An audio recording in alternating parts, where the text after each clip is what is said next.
another issue, the central government in its affidavit to the Supreme Court has excluded Dalits who converted to Muslims and Christianity, saying they are of foreign origins and thereby cannot be considered into the caste system.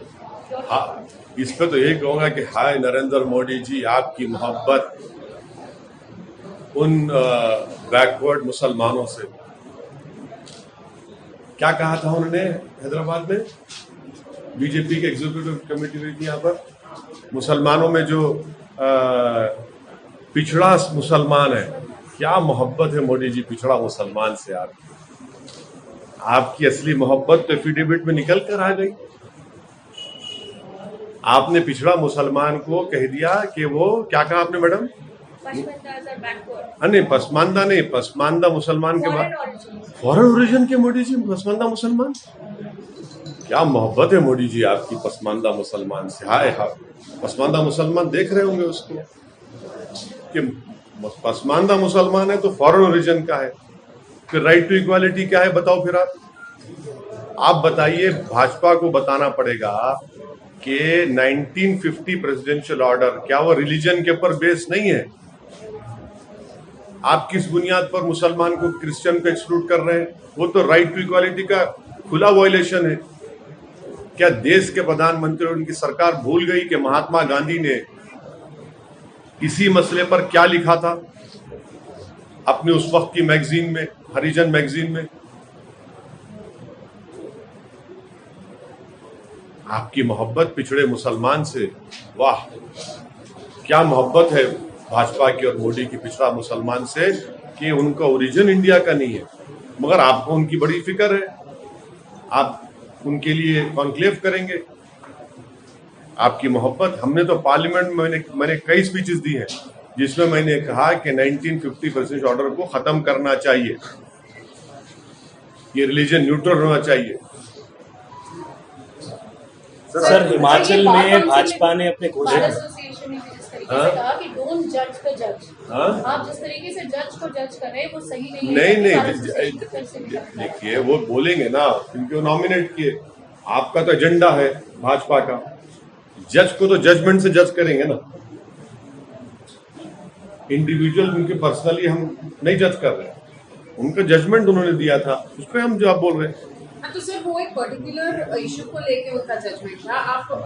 हाँ, तो इसी नहीं, you are casting aspersions on I am complete, not complete on a particular his career. No, I am raising a question. I am raising a question about the independence of the Law Commission, which is supposed to be an independent organization.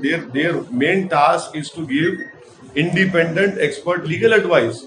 In 2018, when Mr. Justice B.S. Chauhan was the chairperson, he said no need for UCC. He said abolish the Hindu undivided family tax rebate. आप क्यों नहीं accept कर रहे भाई उसको? एक report आ गई ना आपका, आप क्यों नहीं एक्सेप्ट कर रहे उसको? आपको पेट में हजम नहीं हुआ, आपका मकसद पूरा नहीं हुआ उसमें हिंदुत्व आइडियोलॉजी को इम्प्लीमेंट करने का, तो आपने फिर ये किया। तो निकाल देना चाहिए, क्या करना चाहिए? क्या आपकी क्या मांग है कि ये जो चेयरपर्सन है, जो मेंबर्स है, नहीं आपको रिप्लेस किया जाए या क्या करें? नहीं, हम तो ये क्वेश्चन रेस कर रहे हैं। अभी सरकार इसका नोट ले ना ले, पर हम तो अपना क्वेश्चन रेस कर रहे हैं, पॉइंट्स उठाए। सर, हिमाचल में भाजपा सरकार ने अपने घोषणा पत्र में जो है यूनिफॉर्म सिविल कोड बोल दिया ना?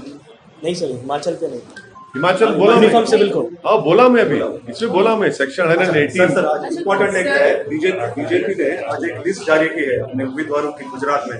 उसमें मोरबी की जो टिकट है उसका टिकट काट दिया, जो एमएलए है, और कई सारे लोगों का टिकट काट दिया। तो क्या दर्शाते हैं? वो किसको टिकट काटे ना दे वो उनका इंटरनल मैटर है, मगर मोरबी में जो 150 लोग मरे, जिसमें 50 बच्चे थे और 1-2 साल का बच्चा था, अभी तक जो कंपनी को ये काम लिया गया था उस ब्रिज को सही मेंटेन करने का, चलाने का, उनको अभी तक अरेस्ट नहीं किया गया है। और दूसरी बात यह है कि आपको याद होगा खेड़ा गुजरात में गरबा में एक पत्थर फेंकने के इल्जाम पे मुसलमानों को रोड पे लाकर लटों से मारा गया जनता को जमा करके। ये कौन सा इंसाफ है आपका कि एक कंपनी जो सिर्फ 12 लाख खर्चा की है, क्या गुजरात की जनता की कीमत 12 लाख है? और आप उनको गरबा में पत्थर फेंकने वालों को रोड पे लाके लटों से मारते हैं, और ये कंपनी जो मौत की जिम्मेदार है 150 लोगों की, जिसमें 50 मासूम बच्चे और एक 2 साल का बच्चा है, आप उनको तो कह रहे हैं कि बेटा हम तुम पे फूल बरसाएंगे, आराम से घर में बैठो। ये कौन सा इंसाफ है? आप ये इशू बन सकता है सर ये कोर्ट में। सवाल देखिए, इंसान की जान जो होती है ना, वो इशू नहीं है, वो इंसान की जान है। जो लोग अपने रिश्तेदारों को, भाइयों को, बेटों को, बहनों को खोए हैं, हम उनकी तौहीन नहीं कर सकते। आप इंसाफ करिए ना। आप देखिए, मैं आपको 2 इंसिडेंट दे रहा हूं आपको, आप खुद जनता फैसला करे। सर, आसाम गवर्नमेंट ने एक अभी अल्टीमेटम दिया है। नहीं, आपने बस अब ये हो गया। और बस एक गुजरात को अब ईडब्ल्यू से पूछना है आपको। हाँ बोलिए। हाँ, क्या प्रॉब्लम है सर ईडब्ल्यूएस का रिजर्वेशन दी है, हालांकि 3-2 से वर्डिक्ट आया है, लेकिन आप उसके खिलाफत में क्यों सर? इसलिए है क्योंकि पार्लियामेंट में मैंने उसको अपोज किया था, उसके खिलाफ वोट दिया था, और मैंने उसको कहा था कि this is a fraud on the constitution. और राज्यसभा में डीएमके और एक पार्टी अपोज करे। तो ये जो पार्टीज जो आज वेलकम कर रहे हैं, ये क्या बताता है मंडल पॉलिटिक्स के बारे में, अम्बेडकरेट पॉलिटिक्स के बारे में? मेरा अपोजिशन इसलिए है, एक प्रिंसिपल के ऊपर है कि पुलिस की ब्रूटैलिटी कौन फेस करता है, एनकाउंटर किसका होता है, कौन पानी जब पीता है तो मौत के घाट उसको उतार दिया जाता है, किसको पीटा जाता है अगर कोई घोड़े पे बैठ के दूल्हा बन के जाता है, और कौन स्कूलों से एक्सक्लूड किया जाता है, किसके घरों को डिमोलिश किया जाता है। इन लोगों को रिजर्वेशन की जरूरत है। सुनिए, social educational backwardness, social injustice, this is the criteria of reservation. और मैं आपको कह रहा हूं कि आप पॉवर्टी को रिजर्वेशन बोल रहे ना, तो आपसे अपील कर रहा हूं और ये सुनने वालों से अपील कर रहा हूं कि रुक्मिनी एस जो मिंट पेपर में थ्रू डेटा उन्होंने बताए, if economic reservation have to be given, then Muslims should have the first claim because they are the poorest socio-economic community in the country. अच्छा, अब मैं क्यों अपोज करता हूँ, सुन लो। अब आप जरा आराम से सुनो, क्योंकि आप लोग सब बड़े बड़े ऊपर के लोग हैं, मैं नीचे का हूँ। तो forward caste are rare among the poorest fifth of Indians, over represented among the rich. Second point, EWS कौन है? ईडब्ल्यूएस कौन है? प्रधानमंत्री वजीर आजम के ओपिनियन में पूरा इंडिया ईडब्ल्यूएस है। क्यों बोल रहा हूं मैं? क्योंकि एक स्टडी हुई थी, Indian human development survey IHDS, conducted by national council for applied economic research and university of Maryland, जिसमें उन्होंने कहा कि on an average little over the top 1% of the country has a house hold income of over 8 lakh. आप पूरे हो गए। अच्छा, और एक चीज सुनो आप, SC/ST स्कॉलरशिप की सीलिंग क्या है? 2.5 लाख। आप लोगों की 8 लाख, आप तमाम की 8 लाख, और SC/ST स्कॉलरशिप की 2.5 लाख। तो रेवड़ी किसके लिए रिजर्व हो रही? आप लोगों के रिजर्व हो रही। तो मेरा मानना यह है कि this is the first step to ending reservation for the backward communities. और आप पढ़िए सुप्रीम कोर्ट का majority judgment, paragraph 185-187, justice J Pardiwala ने कहा, उन्होंने I see this as the first step to ending reservation backward community. Justice majority judgment justice Pardiwala बोल दिए, लेकिन दिए भी दिए ना सर, पास हुआ ना ऑर्डर। मेरी अम्मा सुनो, आपको मैं रिक्वेस्ट कर रहा हूँ, पैराग्राफ 185-187 पढ़िए आप, justice honourable justice J Pardiwala को, वो कह रहे हैं I see this as the first step to ending reservation of backward communities. Modi सरकार इस पे क्या बोलती, बोलो? Do you agree with justice Pardiwala? अच्छा, और एक चीज, और एक पॉइंट सुन लीजिए, ये जो है ये ईडब्ल्यूएस नहीं है, ये अपर कास्ट कोटा का है। गरीब नहीं है सर, ब्राह्मणों में गरीब नहीं है, रिक्शा चलाने वाले स्वीपर्स भी है सर। अच्छा, आपको मालूम है? अच्छा, सुन लीजिए, अब आपका जवाब, मेरे को मालूम था आपको तकलीफ होंगी, अब आप सुन लीजिए। अब आप क्या बोलते हैं हिंदी में, सुनने की क्षमता रखिए, ठीक है। सुनने की। हाँ, तो क्या है ये? अब आप, मैं क्यों बोल रहा हूँ अपर कास्ट कोटा? इसलिए बोल रहा हूं कि ये रिजर्वेशन हिस्टोरिकली कोई पॉवर्टी एलिवेशन स्कीम नहीं है। It is meant to right historic wrongs. Historic wrongs क्या है? जो कास्ट कम्युनिटी को शेयर नहीं मिला पब्लिक एम्प्लॉयमेंट में, education, political life, under representation of particular caste और कम्युनिटी। फिर आप आंसर क्या है? To right the wrong by increasing representation government jobs. अब आप बोलिए, आप अभी आप जिक्र किए अपर कास्ट का, क्योंकि आप है अपर कास्ट के माशाल्लाह, तो upper caste is over represented in government. पूरे मोदी कैबिनेट में पूरे अपर कास्ट है। अरे एग्जाम अरे सुनो, आप सुनते जाओ। और एक चीज, 22.3% of country's higher caste Hindus own 41% of the country's total wealth. 22.3%। अब आप छिड़ के परेशानी बोल लिए, सुन लो बात, नहीं पूछना था आप ये। 22.3% of countries higher caste Hindus own 41% of the country's total wealth। और एक चीज, लोकसभा में central government said that among secretaries and special secretaries, Lok Sabha में जवाब दिए, कौन है भाई secretary, special secretaries? Only 6 belong to एससीज and STs. Out of 91 additional secretaries, the number of officers belong to SC and ST OBC are 10-4। And out of 245 joint secretaries, the number of officers belong to SC, SC, OBC community are just 26 and 29. In Group A, the highest tier among these representation of SCs is just 12.86, STs 5.64, OBC 6.84. किसमें है ये? Group A में। And reservation कितना है इनका? SCs का भी representation 12.8 है, उनको रिजर्वेशन मिल रहा है 15%। एसटीज का रिजर्वेशन 7.5, उनका रिप्रेजेंटेशन ग्रुप ए में 5.6, ओबीसी का रिजर्वेशन 16.88 और उनका रिजर्वेशन क्या है? 27%। अब देखते जाओ आप। अच्छा, सेंट्रल यूनिवर्सिटी में कितने ओबीसी प्रोफेसर है? 313 में 9। हाँ, अब आप इसको क्या बोलेंगे, बोलो आप। तो इसीलिए हम बोल रहे हैं कि ये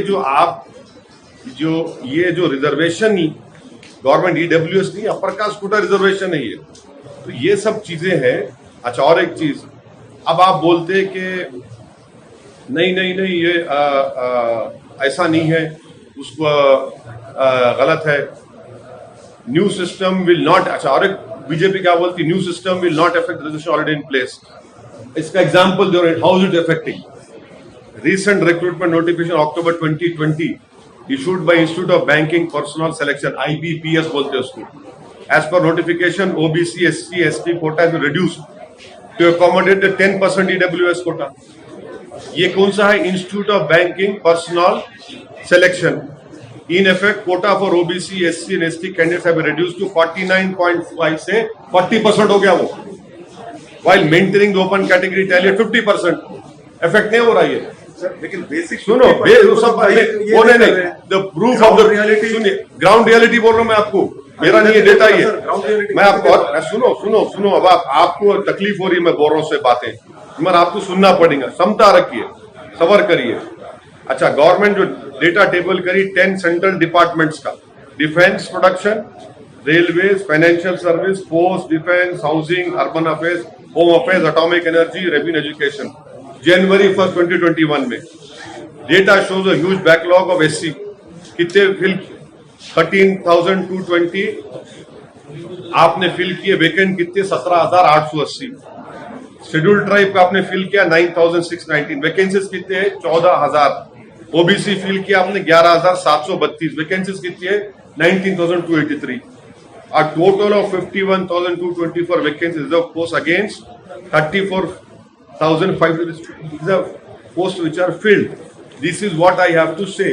और मैं फिर से पूछ रहा हूँ, क्या देश के प्रधानमंत्री ऑनरेबल जस्टिस पारदीवाड़ा साहब ने अपने जजमेंट पैराग्राफ नंबर 185-187 में जो कहा है कि I see this as the first step to ending reservation for backward communities, क्या ये भाजपा सरकार ये करेगी? और मेरे को खतरा दिखता है मेरे को कि रिजर्वेशन खत्म करने के लिए ये सब चीजें आगे बढ़ रही है। सर 50% रिजर्वेशन है, स्टेट में 50 से ज्यादा है, तेलंगाना का लो, आप तमिलनाडु का लो 70 से ज्यादा है, तो दिक्कत क्या है सर? मतलब गरीब लोग जो ईडब्ल्यूएस में मिल रहा, ईडब्ल्यूएस अपर कास्ट में जो लोग गरीब जो लोग नहीं है, जो पॉपुलेशन का 80% है उन्हें 50 में खेलना, हाँ, जो पॉपुलेशन का 80% है उन्हें 50 में खेलना, जो पॉपुलेशन का 15% है उन्हें 50 में लेना। गरीब हाँ? गरीब है सर, हाँ? गरीब- कोई गरीब- गरीब गरीब नहीं है, पैसा इसके पास गरीब। नहीं है, अच्छा नहीं है, अच्छा, इधर देखो, कैसी बात है? अरे बिल्कुल सही बात बोल रहा हूँ। आप लोग तमाम बड़े लोग हैं, गवर्नमेंट आपको क्या मालूम? अरे भाई, आप शादी में घोड़े पे बैठे तो तकलीफ होती नहीं होती आपको? आप पानी पिए तो जान चली जाती नहीं जाती आपको? आपको क्या तकलीफ मालूम साहब? सर जिल्लत उठाना जिसको जलील होता है उसको मालूम। सर बड़े कैश में भी ऑटो चलाने, रिक्शा चलाने वाले हैं, झोपड़ी में जीने हाँ। वाले हैं, वो लोगों को तो- 10% मिल रहा है, 35% मिल रहा है। अरे तो दिक्कत बाबा, क्या है, सर? जो 80% है उन्हें 50 में खेलना, जो 15% है उन्हें 50 लेना। क्या करना सर? 50% हाँ? 50 का सर, तो 10% अरे सर। अरे वही तो हो गया ना, वही तो हो गया। 70% से ज्यादा है सर, और क्या चाहिए? क्या और क्या चाहिए? अरे क्या क्या बात कर रहे ये हैं? गरीब- हजारों साल से जुल्म हो रहा, हाँ सर, हजारों साल से जुल्म हो रहा, और आप बोल रहे क्या करना? रिजर्वेशन जो है वो क्यों दिया जाता है? आप अभी आए, शायद आप देर से आके अपने प्रेजेंस को रजिस्टर करा रहे। आप जरा सुन लो पहले मैं क्या बोला था। आप आ गए बताना चाह रहे अपने बॉस को टीवी चैनल पे कि मेरी आवाज आई तो मैं अभी पहुंचा बोल, मगर आपके बॉस को मालूम होना चाहिए अभी 5 मिनट पहले आया। मैं 10 मिनट से बोल रहा हूँ, पूरी बात नहीं है। तो इनको अपना जो बोला मैं रिकॉर्ड करके दे दो इनको, आप फिर से रिपीट करना, मेरा टाइम खराब होगा। अभी चलूं मैं।